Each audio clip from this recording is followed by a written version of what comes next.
Hello, எல்லாருக்கும் நமஸ்காரம். Welcome to Girija's kitchen. நாம் இன்னைக்கு இந்த வீடியோவில் கோதுமை ரவா, சம்பா கோதுமை ரவா வச்சு ஒரு டேஸ்டியான புலாவ் எப்படி பண்ணுறதுன்னு பார்க்கலாம். இந்த சம்பா கோதுமை ரவா மார்க்கெட்டில் கிடைக்கிறது, அதை ஃப்ரெஷ் பாக்கெட்டை வாங்கி எடுத்துன்னு இருக்கேன். இதில் ஒரு டம்ளர் அளந்து எடுத்து வச்சுருக்கேன். இதில் கல் இல்லை, எதுவும் இல்லை, சுத்தமாக இருக்குது. ஒரு டம்ளர் அளந்து எடுத்து வச்சுன்னு இருக்கேன். இப்போ இந்த சம்பா கோதுமை ரவாக்கு தேவையான காய்கறிகள்லாம் என்னென்னு பார்க்கலாம். இந்த சம்பா கோதுமை புலாவுக்கு பீன்ஸு திருத்தி வச்சுட்டுருக்கேன், கொஞ்சமாக பச்சை பட்டாணி, ஒரு 3 பச்சை மிளகாய் திருத்தி வச்சுருக்கேன், கருவேப்பிலை, இஞ்சி, வெங்காயம். நார்மலாக புலாவுக்கு இஞ்சி பூண்டு பேஸ்ட்டு போடுவோம். இதுக்கு நம்ம இஞ்சி பூண்டு பேஸ்ட்டு போட போகிறதில்ல. இந்த காய்கறிகளை வச்சு தான் பண்ண போகிறோம். தக்காளி நான் சேர்க்கலை. தக்காளி சேர்த்தோம்னா சாகி ஆகிடும். அதனால் தக்காளி சேர்க்காம எப்படி பண்ணுறதுன்னு பார்க்கலாம் வாங்கோ.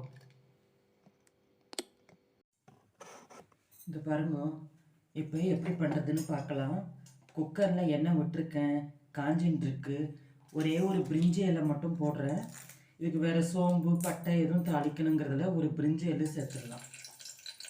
பிரிஞ்சி இலை பொரிஞ்சு வந்துடுத்து. இப்போ நாம் என்ன பண்ண போகிறோம், பச்சை மிளகாய்,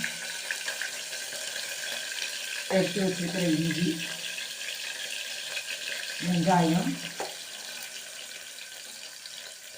கருவேப்பிலை, பச்சை பட்டாணி, பீன்ஸு. கேரட் என்கிட்ட இல்லை, அதனால நான் கேரட்டு போடல. நீங்கள் உங்கள்கிட்ட கேரட் இருந்தால் கேரட்டும் சேர்க்குங்க. தக்காளி மட்டும் போட வேணாம், ஏன்னா ரொம்ப சாகியாகிடும். அந்த பொலப்பொலப்பு உங்களுக்கு வராது, புலாவுக்கான பொலப்பொலன்னு வராது, கொஞ்சம் சாகியாகிடும். இப்போ இது எல்லாத்தையும் நல்லா வதக்கிட்டுலாம். வதக்கிட்டு இப்போ இதுக்கு தேவையான உப்பையும் போட்டோம்னா ரொம்ப சீக்கிரம் சுருளை வதங்கி வந்துடும். உப்பு சேர்த்துடலாம்.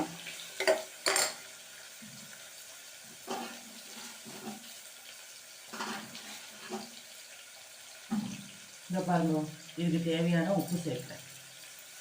இந்த காய்கறி ப்ளஸ் அந்த கோதுமை ரவா எடுத்து வச்சுருக்கோம் இல்லையா, அது எல்லாத்துக்குமே இந்த உப்பே போதும். கொஞ்சம் வதங்கி வந்தோடனே இந்த கோதுமை ரவாவையும் போட்டு வறுத்துட்டு ஜலம் ஊற்ற வேண்டியதான். இந்த பாருங்க, உப்பு போட்டிருக்கோம் இல்லையா, ஓரளவுக்கு வதங்கி வந்துடுத்து. நம்ம எடுத்து வச்சிருக்கிற இந்த 1 கப்பு கோதுமை ரவாவை இதோடு சேர்த்து ஒரு 2 பரட்டிக்கலாம். பரட்டின்னுட்டு அப்புறமா ஜலம் விடலாம்.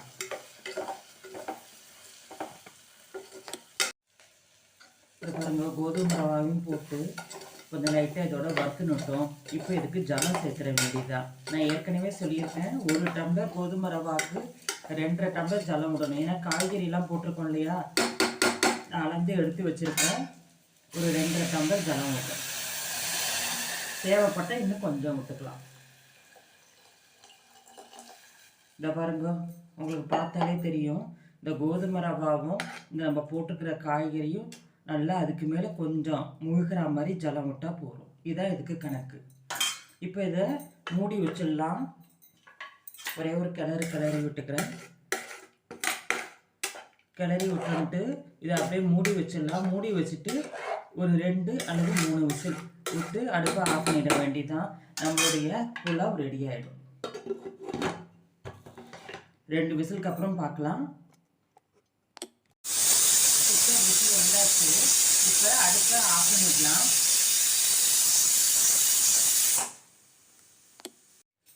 இந்த பாருங்க, இப்போ 2 விசில் விட்டு ஸ்டீமை அடங்கிடுத்து. இப்போ நாம் இதை திறந்து பார்க்கலாம்.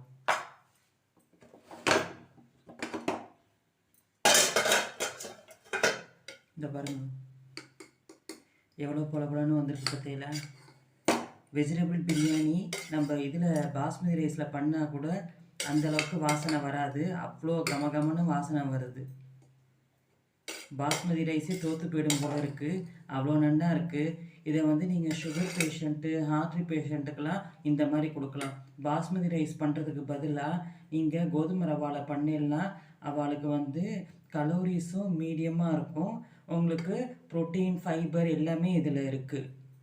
இப்போ நான் உங்களுக்கு ப்ரெசென்ட் பண்ணி காமிக்கிறேன். இது பாருங்க, நம்முடைய டேஸ்டியான கோதுமை ரவா புலாவ் ரெடி ஆகிடுது. எவ்வளோ நல்லா பொலன்னு வந்திருக்கு பாருங்கள். 1 டம்ளர் தான் போட்டிருந்தேன். 1 டம்ளருக்கே நிறைய காண் இருக்குது. இதை நீங்கள் வந்து patient sugar patient heart patient மட்டும் இல்லாமல் குழந்தைகள் எல்லாருமே சாப்பிடலாம். எப்போதும் இந்த பாஸ்மதி ரைஸை பண்ணுறதுக்கு பதிலாக இந்த மாதிரி ட்ரை பண்ணி பாருங்க. நீங்கள் இன்னும் கொஞ்சம் வெஜிடபிள்ஸ் கூட போட்டுக்கிறதா போட்டுக்கலாம். கேரட் போட்டுக்கலாம், பீட்ரூட் போட்டுக்கலாம், பட்டர் பீன்ஸ் போட்டுக்கலாம். என்கிட்ட கேரட்டு பட்டர் பீன்ஸ் இல்லாதனால பீன்ஸு, பச்சை பட்டாணி, வெங்காயத்தை வச்சு பண்ணியிருக்கேன். இதுக்கு நீங்கள் தொட்டுக்கிறதுக்கு சட்னி இருந்தால் தொட்டுக்கலாம். அப்படி இல்லைன்னா நீங்கள் ஏதாவது குருமா பண்ணலாலும் குருமா தொட்டுக்கலாம். எதுவுமே இல்லைனாலும் வெறும்னா கூட இந்த மாதிரி சாப்பிட்லாம். ரொம்ப நல்லா இருக்கும். I hope you all like this video. Thank you.